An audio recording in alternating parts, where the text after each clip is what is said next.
Hey everyone, Robert here, author of Expansion Mastery, the practical guide to living a fully engaged life. Are you ready to start living life to the fullest? Are you ready and willing to transform yourself and your life from ordinary to extraordinary? Well, let's get to it. Welcome, my friends, to the Fully Engaged Life.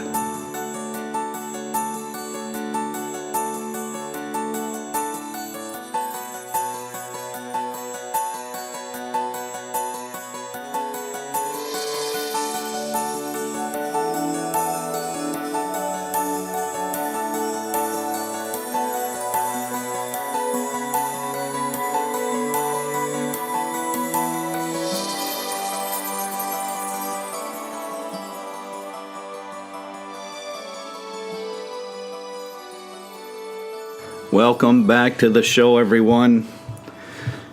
The mind is a highly complex thing, isn't it?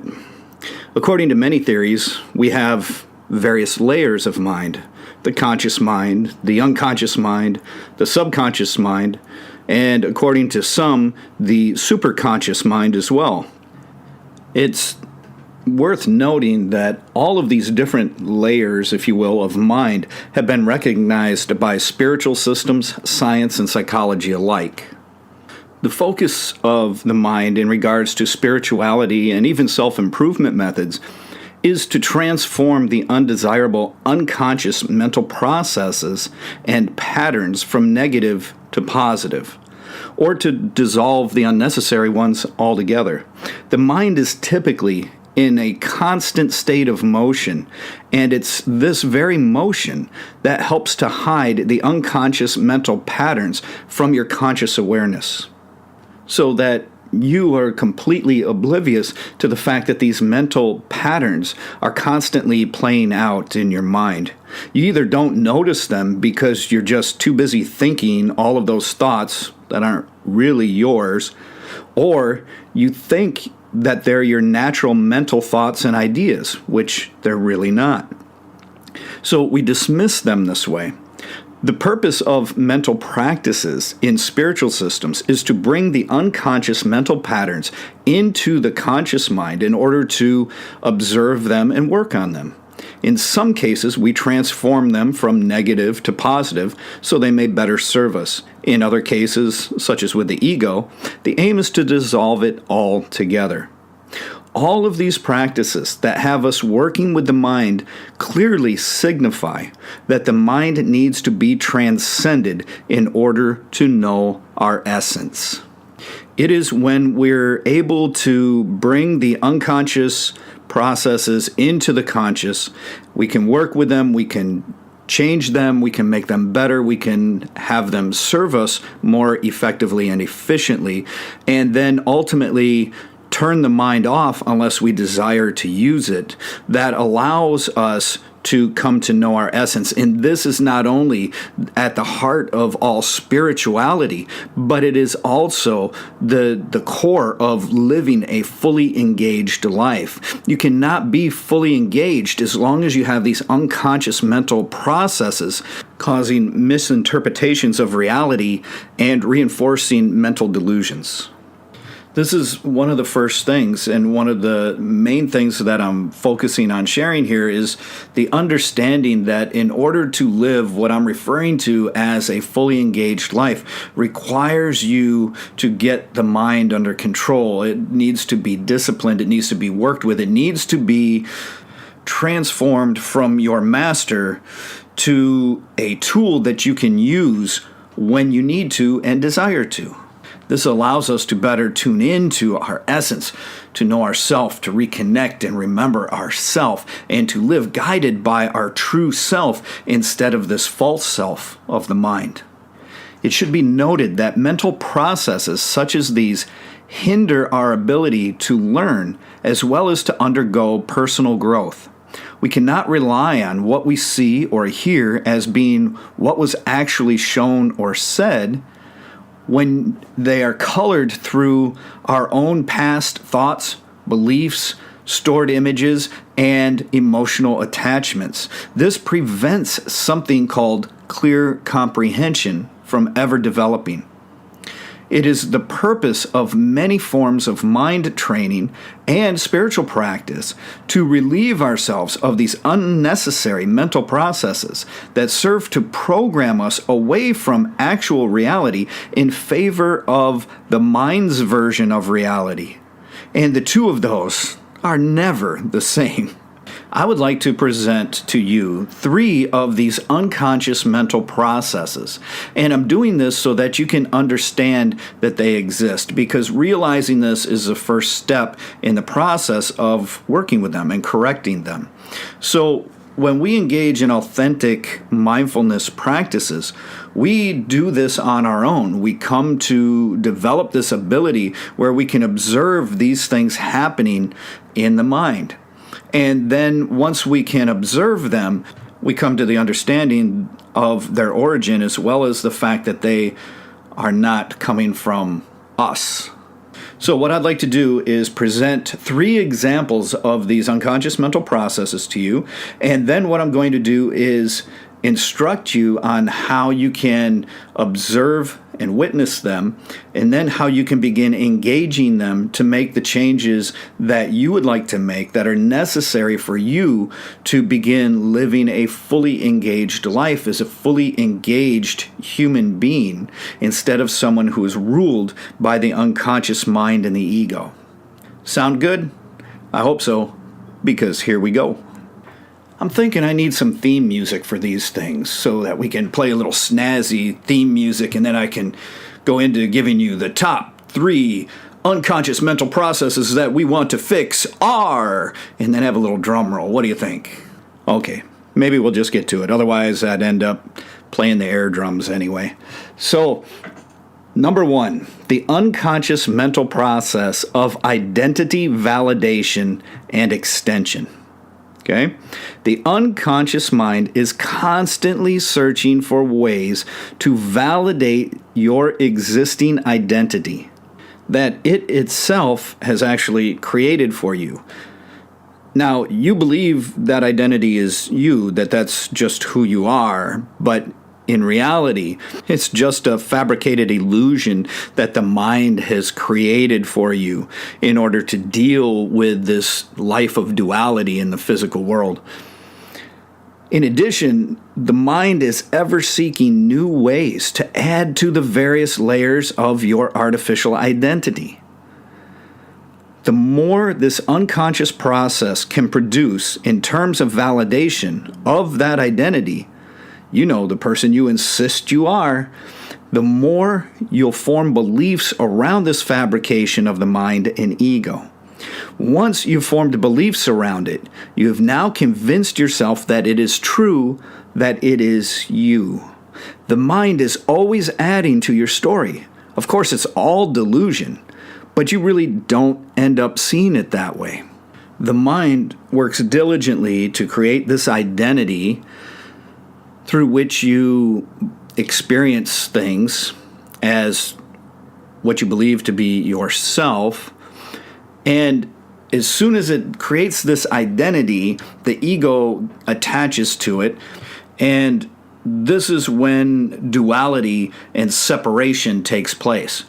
This is when we establish the difference between me and them. And we know this is not the truth, because in reality, we are one.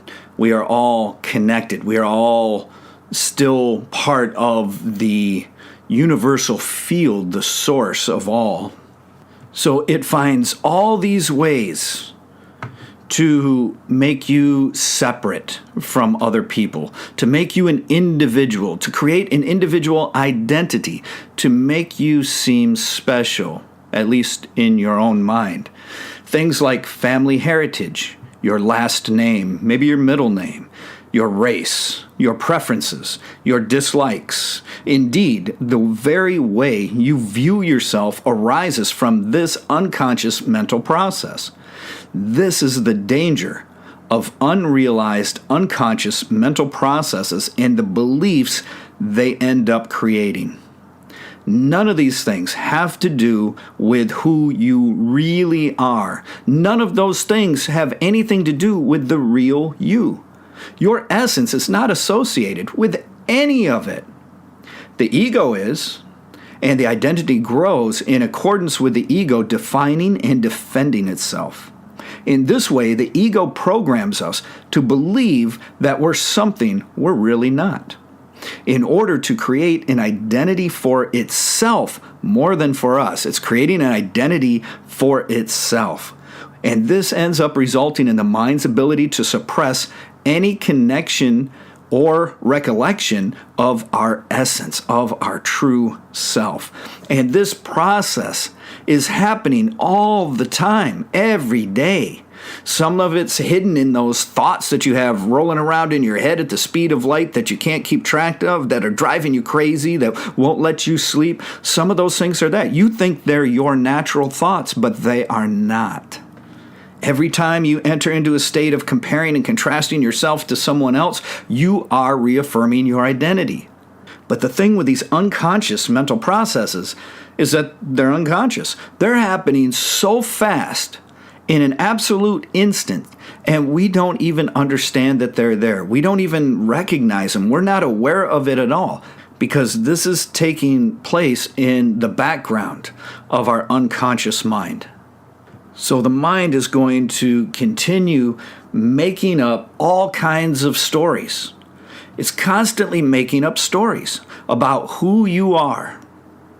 Yet it's based on all kinds of things to do with the past, like emotional attachments, past thoughts, past beliefs.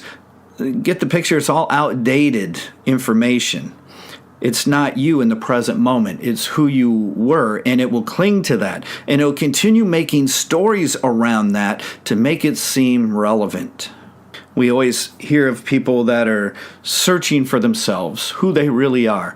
Well, you can't find the answer in the mind. You have to transcend the mind in order to realize who you really are, why you're here, what your purpose is, all of those quintessential spiritual questions. Unconscious mental process number 2, the unconscious mental process of stories being fabricated to validate the world around you. This one's kind of an extension of the first. Besides the mind constantly making up stories to support your identity, it's also employing the unconscious process of creating stories for almost everything you observe in your external environment. For example, you look out your living room window and there's a strange car parked in front of your house. As soon as you observe that automobile, your mind is kicking into gear and the unconscious mind jumps into action and starts to create a story around that car that would explain why it's there. It'll rationalize all kinds of reasons as to why that strange car is parked out in front of your home. And yet it's based on 100% fabricated conjecture. Absolute BS, right? There's no basis in reality for forming these stories at all. Yet the mind jumps into gear and forms these stories all the time. I mean, the truth is, you don't know who owns the car or why it's there. All you can do is speculate. But see, this is just a story of untruth. But the ego doesn't like saying it doesn't know. It doesn't like it one bit. We all know those type of people, right, who cannot admit they don't know something. They seem to always have an answer for everything, yet their answers are nearly always wrong and typically somewhat bizarre. Yet to them, they will die defending it, right? Yeah, that's a very egotistical type person, right? This process uses the mind to create stories in order for the ego to feel as though it knows what's going on around you, so you can feel safe and secure in your environment. It creates and maintains this carefully constructed comfort zone in which you live. And it's mostly based upon nothing but utter fabrication, when the reality is that you just have no clue. This ends up resulting in confusion and delusion because it creates a belief formed out of ignorance. But this too is happening in an instant. Anytime you look at someone, you're creating a story around them. You think you have them figured out. You think you know them, right? Anytime you walk into a place, you're making these stories. This is happening all the time. And yet either we don't notice it or we believe that it's just part of our mental thought processes. But it's not. So if we return to this example of the strange car parked out in front of our home, look at that for a second here. You may look out on it and you see that it's different, so automatically you go through, getting the make and the model and the color and all of that information, right? Basic information that we take in through the senses. And then from there, you start to create a story. Oh, well, I think it belongs to one of the friends of the teenagers next door, and they come over and swim in the pool with them and everything. So I think it's their car, right? You'll think about that, or you'll think something like, I don't know whose car that is. Maybe that's somebody, in the neighborhood that doesn't belong and they're up to something nefarious, right? So you're going to come up with some kind of story like that to allow yourself to feel more comfortable, because then you'll think you know what that car is. And what type of story you come up with is going to be based upon your past experiences, thoughts, beliefs, and emotional attachments. So we'll get into more of that in the third unconscious mental process. But this one is creating this story, right? You do that, and then you're outside and you're sweeping your front walk, and a pizza guy comes walking down from the across the street, right, and gets in the car and takes off. Right, so you can see how wrong you were. You just had no idea, and you took the time for the mind to create this elaborate story about the car, only to find out that no, it was just some pizza guy that didn't know where he was going, parked on this side of the street, and just walked across to the address and delivered the pizza and left. Something as simple as that. But maybe your mind didn't go there because you didn't see any evidence to support it. So the mind will jump into gear here and start to create a story, and it doesn't really need any evidence. It'll fabricate it all on its own. And through this, we can see just how silly this is, yet we're doing it all the time. It's like that game people play in a restaurant or somewhere, right? If they're sitting outdoors, they'll say, hey, look at that couple walking by. What's their story? And they'll create a story, and they do it to amuse themselves, right? It's a little game of sorts. But it's actually happening unconsciously anyway, and you're just going with it and bringing it into the conscious and being entertained by it.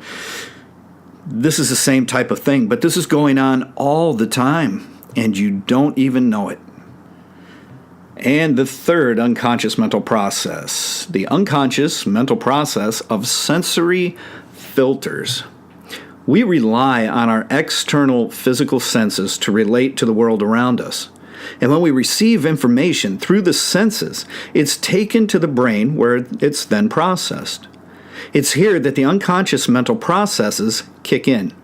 In between the time we take in the information through our senses and the time we process it and believe we understand it, which happens in an absolute instant, that information is subjected to the unconscious mental filters of the mind. These filters consist of every past thought, idea, belief, emotional attachment to a memory, past stored image, everything you've learned and believed to be true, plus all the input received from the senses from the past. This puts new sensory input, new information, through these filters of what you already know in order to try and relate it to something so you can feel you understand it, instead of allowing it to simply be new. And the mind doesn't care if that understanding is correct or not. It's going to come up with an understanding so that you feel comfortable. You don't feel uncomfortable because you don't know. I work with many students and clients, and I've done an experiment recently. What I did is I would have these people write notes of about a paragraph of information that I would state verbally. Now, I wrote this paragraph down, and I would read from it word for word, being very concise with the words that I had chosen. I instructed them to write down exactly what I was saying as I said it, word for word.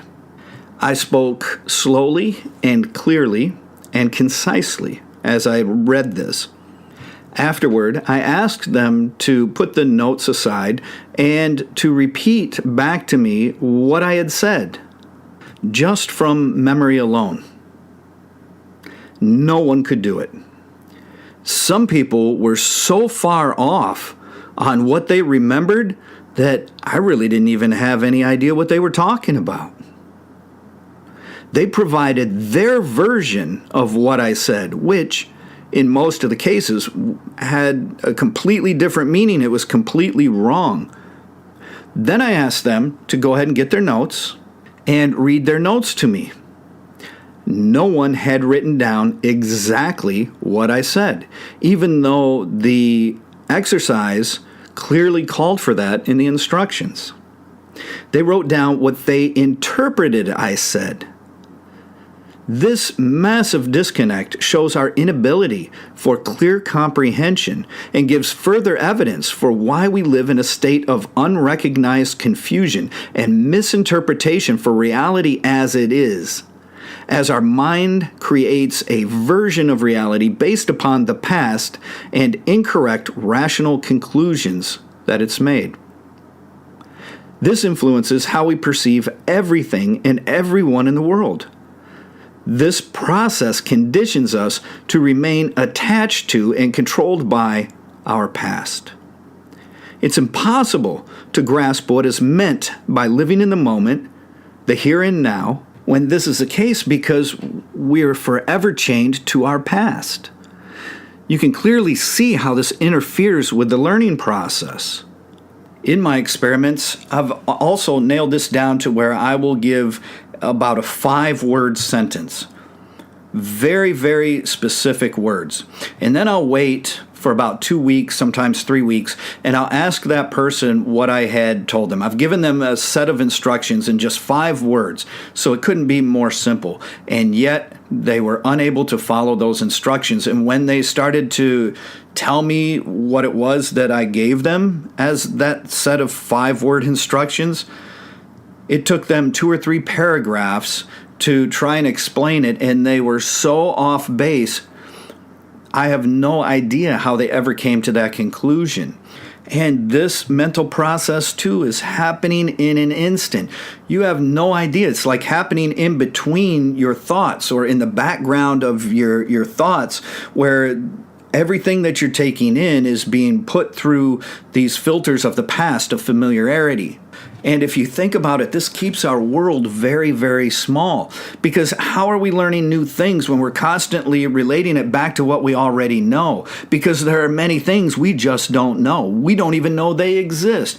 You may not even know that these unconscious mental processes existed until you listen to this show. But yet the mind is going to convince us that we know.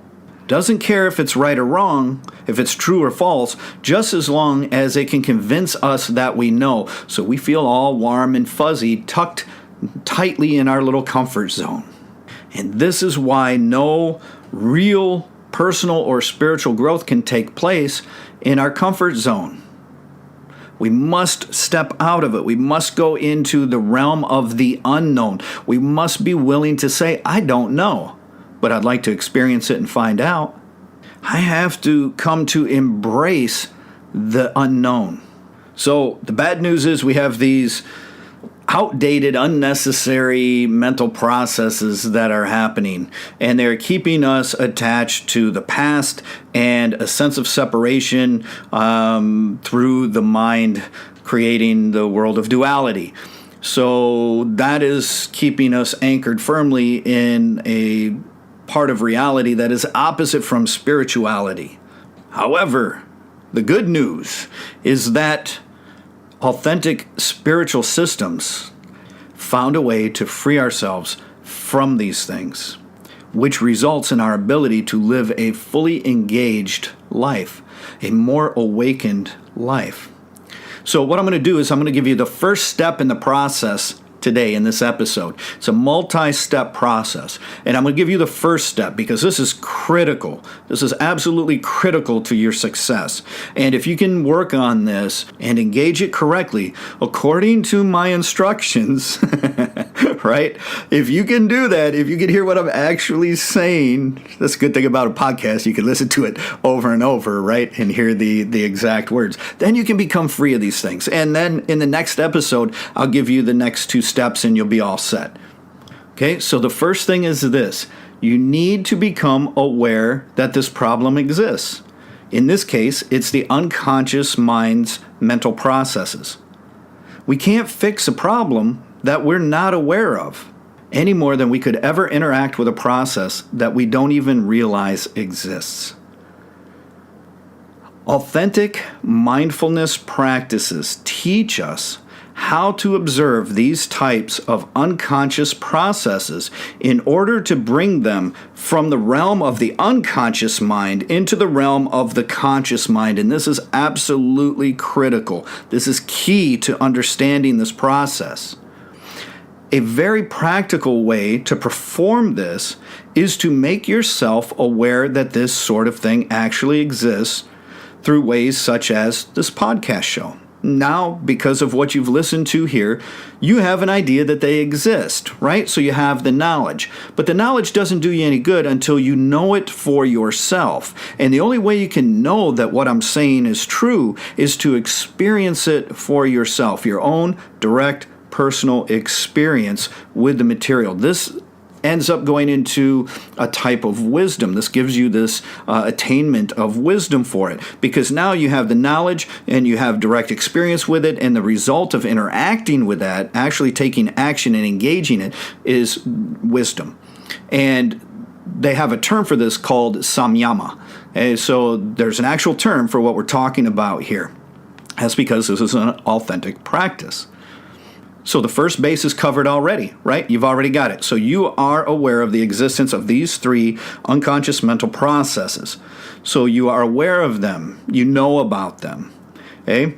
So now the next step is to become aware of them as they arise in your mind. You need to pay attention, very, very close attention, to what's going on in your mind at any given point in time, and catch yourself having thoughts, ideas, and images that indicate these processes have been activated and are in motion.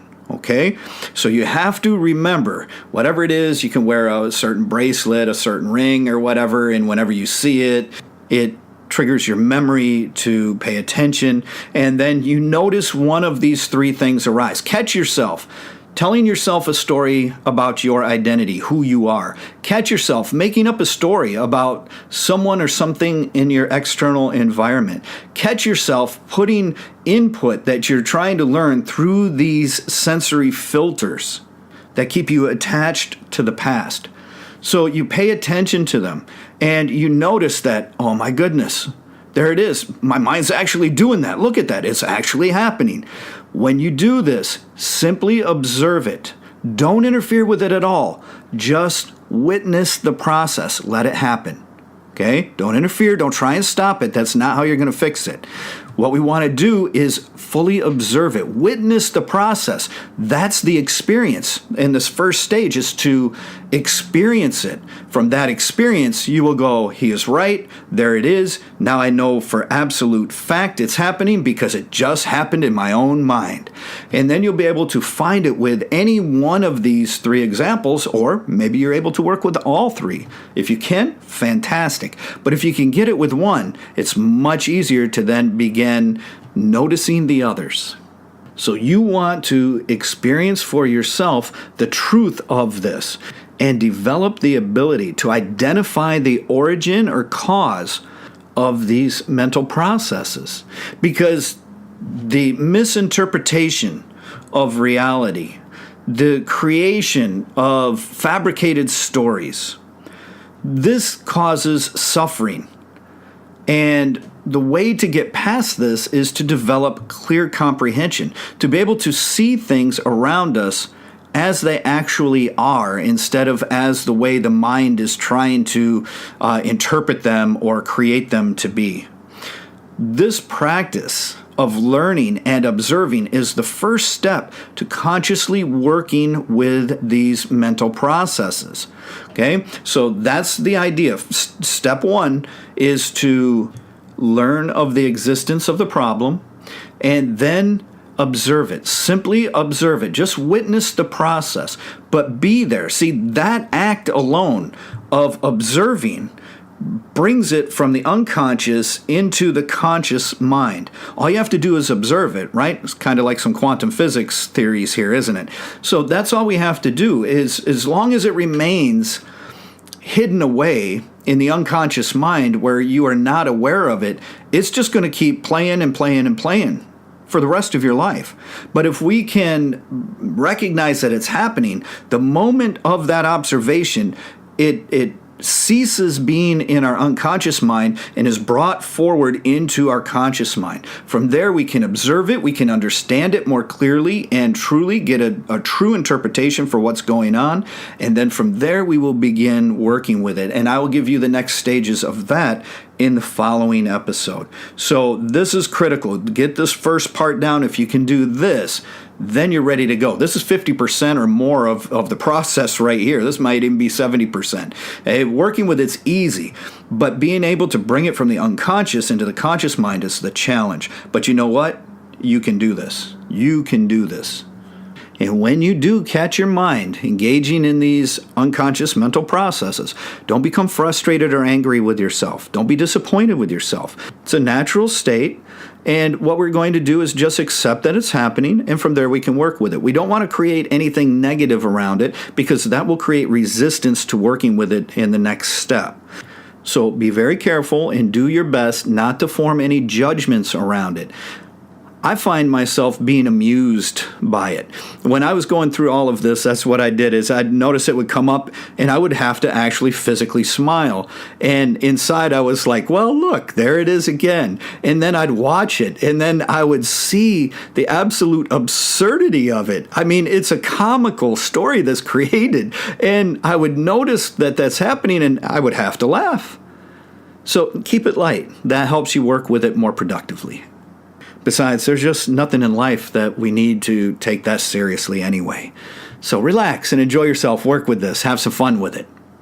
And make sure that you support us on social media. Please follow us and friend us and do all that stuff on Facebook and Twitter, YouTube. Make sure and subscribe to the channel, like the channel. Shoot me some emails of topics you'd like me to address, or if you want clarification on something, or if you want a particular practice. I'm open to sharing anything that I can with you. Anything to help all of you is what I'm here to do.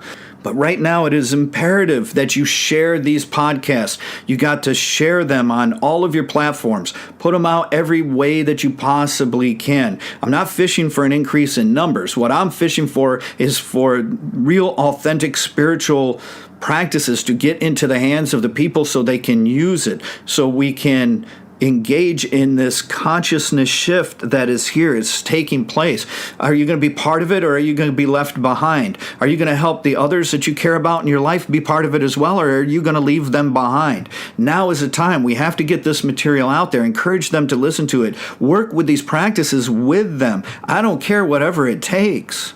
Let's get this out there. Let's get this consciousness shift going so that we have a chance to know heaven on earth, so our children get to experience heaven on earth. It's possible. Make sure in the meantime that you visit me at www.expansionmastery.com. Go there and get your copy of Expansion Mastery, the practical guide to living a fully engaged life. There's all kinds of great challenges, which are practices in there for you to engage in. Very simple. I present them in the traditional manner of an esoteric tradition of having 3 different types of examples, one being my own personal experience with the material as well. So I know a lot of you enjoy that, and I thank you for that feedback. I do my best to share that with you. So grab your copy of the book for $5. That's 75% off. Massive, massive savings. Get it while you can. Help spread the word of what we're trying to do here. Get it out to people. Get these materials in the hands of people who are ready to awaken, who are ready to go through the shift in consciousness, who are ready to live a fully engaged life. Until next time, my friends, I wish you the very best in your practices and your life. Take care.